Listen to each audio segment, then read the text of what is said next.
while speaking in English, we make comparison and contrast. So we have to use linking words and we can say connectors. And in today's class, we are going to learn a few linking words. Those can improve our sentences formation and those can help us to create beautiful sentences so that we may connect and link two sentences, right? And this is Sonia Arora, your English mentor. And today's class is going to be fantastic for you because in this session we will learn something new and definitely it will be new for you. So अगर मैं बात करूं linking words की तो आज की class का हमारा फर्स्ट linking word है that is henceforth. henceforth का मतलब क्या होगा? henceforth मतलब अब से. अगर मैं बोलूं कि अब से आपका इंग्लिश स्पीकिंग क्लास का टाइमिंग 4:30 होगा, right? What will be the timing? 4:30 होगा आपका. तो इट इज henceforth. मेरे को क्या यूज करना पड़ेगा यहाँ पे? henceforth यूज करना पड़ेगा. तो फर्स्ट वर्ड है हमारा आज का दैट इज henceforth. henceforth मतलब अब से या फिर यहां से, फ्रॉम दिस टाइम, राइट? अब से अगर मैं बोलूं अब से हमारी क्लास का टाइम 4:30 होगा तो it will be correct to use, right? तो इसका एक और एग्जांपल बनाते हैं. henceforth अब से attendance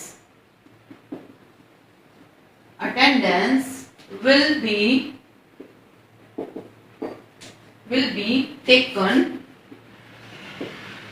in all classes, right? तो क्या यूज करा है यहाँ पे मैंने? henceforth का यूज करा है. Now you are going to make a sentence on this linking word. आपको भी henceforth के ऊपर एक सेंटेंस क्रिएट करना है so that हमें ये वर्ड यूज करना आ जाए, राइट?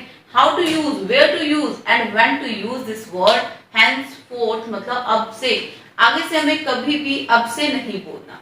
तो क्या बोलना है इसकी जगह पे? henceforth I will do my work fast. अब से मैं अपना काम थोड़ा फास्ट करूंगा. henceforth I will speak the truth only. अब से मैं सिर्फ और सिर्फ सच बोलूंगा, कुछ और नहीं बोलूंगा, राइट? तो इस तरीके से आप भी अपनी नोटबुक के ऊपर एक सेंटेंस क्रिएट करो henceforth का anyone, राइट गाइस? तो चलो देखते हैं हमारा second word that is hence. hence मतलब होता है इसलिए. अगर मैं बात करूं henceforth एंड hence, इन दोनों में डिफरेंशिएट है. इसका मतलब होता है इसलिए, यानी कि therefore हम यूज करते हैं, therefore यूज करा जाता है. सेम उसी के लिए अगर मैं यहाँ पे लिखूं, यहाँ पे I am not well, मैं ठीक नहीं हूं इसलिए मैं ये काम नहीं कर पा रहा हूं, इसलिए मैं ये काम नहीं करूंगा. तो इसलिए की जगह पे आपको क्या यूज करना है? hence यूज करना है. therefore भी हम यूज कर लेते हैं but it seems attractive, right? It seems beautiful word and new words in our vocabulary. So I am not well, hence I am unable to walk, right? I am not well, hence I am unable to work. मैं काम नहीं कर पा रहा हूं. क्यों? क्योंकि मैं इल हूं, मैं बीमार हूं, इसलिए मैं काम नहीं कर पा रहा हूं. I am quite busy, hence I can't go with you. मैं बिजी हूं इसलिए मैं आपके साथ नहीं जा सकता हूं. तो इस जगह पे हम क्या यूज करने वाले? hence यूज करने हैं. So now make your own sentences. 2 sentences on this word that is hence. hence मतलब therefore, इसलिए, so भी यूज कर लेते हैं हम लोग. तो उसकी जगह पे हमें रिप्लेस करना है hence को so या फिर there के साथ. उसकी जगह पे हमें hence यूज करना सीखना होगा, राइट? तो नोट करो ये वाले sentences. I am not well, hence I am unable to walk well.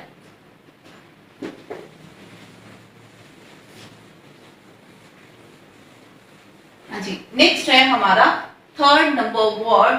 Third linking word की अगर मैं बात करूं काफी इंपॉर्टेंट है। तो यहां पे मैंने लिख दिया थर्ड नंबर व्हाटसोएवर,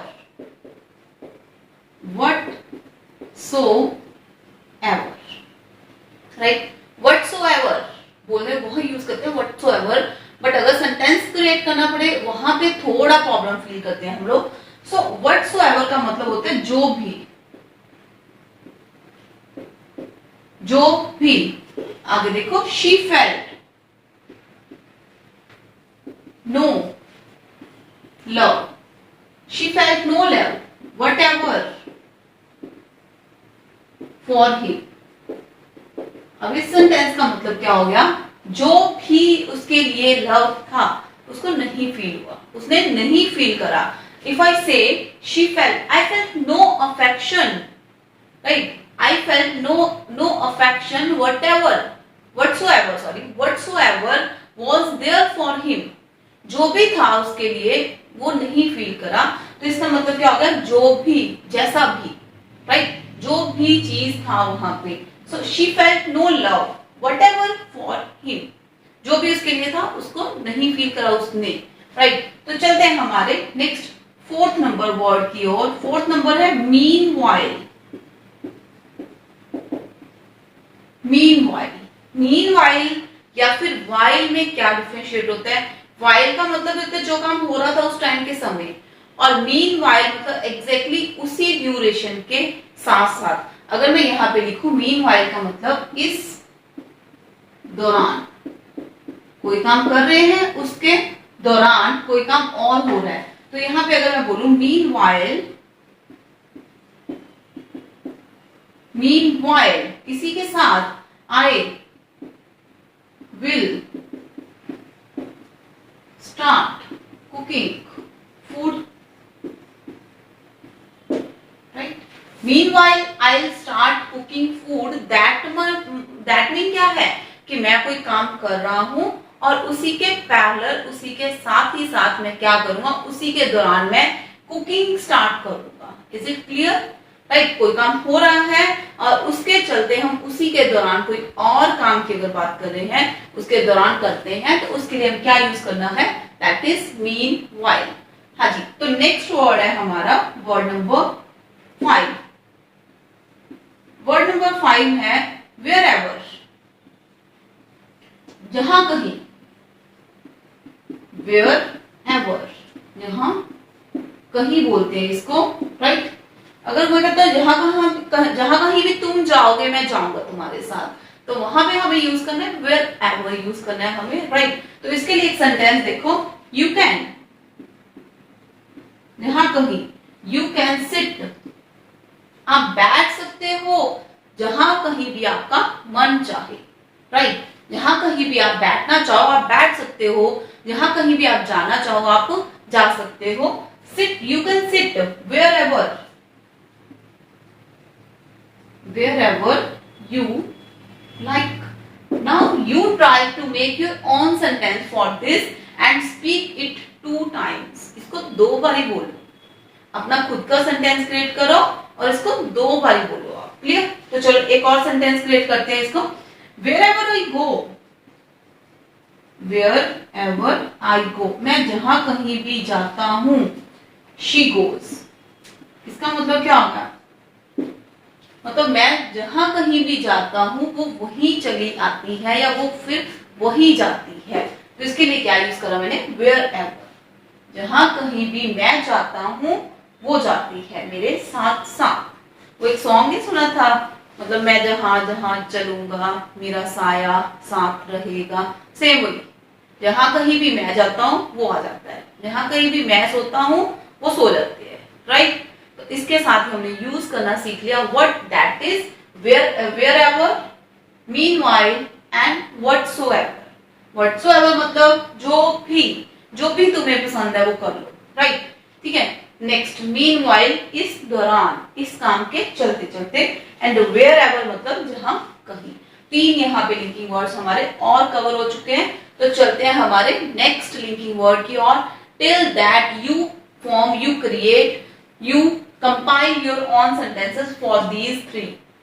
आप साथ ही साथ अपनी नोटबुक के ऊपर अपने सेंटेंसेस लिखो, try to to make sentences and speak these sentences, speak these words and use these words, right? तो चलो चलते हैं हमारे नेक्स्ट वर्ड की ओर।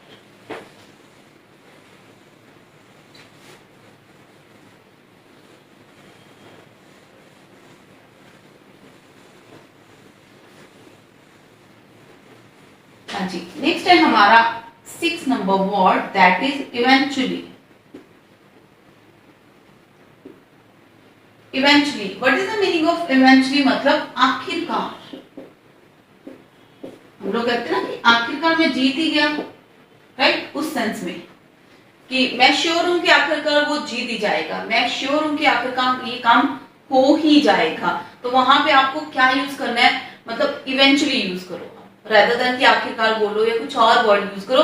Eventually is a very beautiful word. So I am sure, मैं श्योर हूं कि, I am sure that he will succeed eventually। आखिरकार वो, उसको सक्सेस मिल ही जाएगा, वो सक्सीड करेगा ही करेगा, वो प्रोग्रेस करेगा ही करेगा। आखिरकार उसको प्रोग्रेस करना ही होगा या वो करेगा ही करेगा। तो उसके लिए आपको क्या यूज करना है? उसके लिए आपको इवेंचुअली यूज करना है, राइट? तो चलते हैं हमारे नेक्स्ट वर्ड की ओर। As soon as। as soon as का मतलब क्या होता है? जैसे ही। as soon as मतलब जैसे ही। अगर मैं बोलूं he met me, ठीक है? अगर मैं as soon as मतलब जैसे ही, अगर मैं जैसे ही मैं पहुंचा उसने लीव कर दिया। जैसे मैं स्टेशन में पहुंचा, प्लेटफॉर्म पहुंचा, ट्रेन चला गया। तो उस सेंस में हमें क्या यूज करना है? जैसे ही यूज करना है, ओके? कॉल मी, मैंने यहाँ पे लिख दिया, call me as soon as you get free. जैसे ही आप फ्री होते हो आप मुझे कॉल करो, right? Call me as soon as you get free. Meet me as soon as you get free. Make your sentences as soon as you get time. अपने sentences create करो, अपने sentences form करो जैसे भी आपको time मिलता है। It's clear? तो यहाँ पे हमने सीखा that is eventually and next one as soon as, right? तो चलते हैं next 8 number word की ओर। What is the meaning of eventually? आखिरकार वो जीत ही गया, राइट? तो चलो नेक्स्ट है हमारा 8 number word, as long as. What is the meaning of as long as? जब तक। एक चीज और समझाऊं मैं आपको कि डिफरेंस है एज सुन एज और as long as. Duration show कर रहा है यहाँ पे कि जितना टाइम तक, जितनी ड्यूरेशन तक, इसका मतलब जब तक, राइट? जब तक है जान, ऐसे करके बोलते हैं ना, लाइक सॉन्ग। तो वहां पे जब तक, जब मीनिंग आप बोलना चाहोगे तो क्या बोलना है आपको?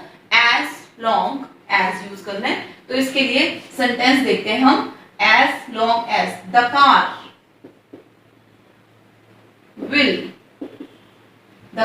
Will keep running. दौड़ती रहेगी, कार दौड़ती रहेगी जब तक। जब तक क्या करते हो आप? उसका ध्यान रखते हो। As long as, right? As long as you take good care. अच्छी केयर करते हो जब तक आप इसकी। As long as you take good care of it. Am I right? तो यहां पे हमने क्या यूज कर दिया? एज लॉन्ग एज, जब तक। कहता तुम्हारी कार तब तक अच्छी तरह से दौड़ेगी जब तक आप इसकी अच्छे से केयर करते हो। क्लियर? और मैं बोलूं जब तक आप हार्ड वर्क करते हो तब तक आप सक्सेसफुल रहोगे ही रहोगे। तो इस सेंस में हमने क्या यूज कर दिया? As long as. There is a difference between as soon as and as long as. Okay guys, तो आज की क्लास में हमने सीखे हैं कुछ कूल लिंकिंग वर्ड्स, कनेक्टर्स। इनको हम कंटिन्यू करेंगे सो दैट कि आपको फॉर्मेशन आ जाए सेंटेंसेस का कि किस तरह से सेंटेंसेस को हम क्रिएट कर सकते हैं, किस तरह से सेंटेंसेस को हम फॉर्म कर सकते हैं, कनेक्ट कर सकते हैं। एंड अगर आप इस चैनल पे नए हो तो सब्सक्राइब का बटन जरूर प्रेस कर लो और बेल बटन को भी प्रेस कर दो साथ ही के साथ, सो दैट कि आपको आने वाली वीडियोस के नोटिफिकेशन मिल जाए। और इस क्लास को, इस सेशन को लाइक करना मत भूलो, लाइक का बटन आपको जरूर प्रेस करना पड़ेगा। तो ये था हमारा last word, that is as long as. आप इसको नोट डाउन करो और खुद के सेंटेंसेस क्रिएट जरूर करो। इन सेंटेंसेस को, शॉर्ट वर्ड्स को, इन कनेक्टर्स को यूज करके एक स्मॉल सेंटेंसेस क्रिएट करो and then speak in English, right? Stand in front of the mirror and try to speak. जब तक बोलेंगे नहीं हम तब तक सीख नहीं पाते, राइट? बोल बोल के सीखना है इंग्लिश को। तो आज की क्लास में इतना ही। कल मिलेंगे सेम हम 4:30 पे, इसी टाइमिंग पे। आपकी क्लास का टाइम रहेगा एग्जैक्टली 4:30, राइट? तो अभी के लिए इतना ही, मिलते हैं हमारी कल की क्लास में। Bye bye.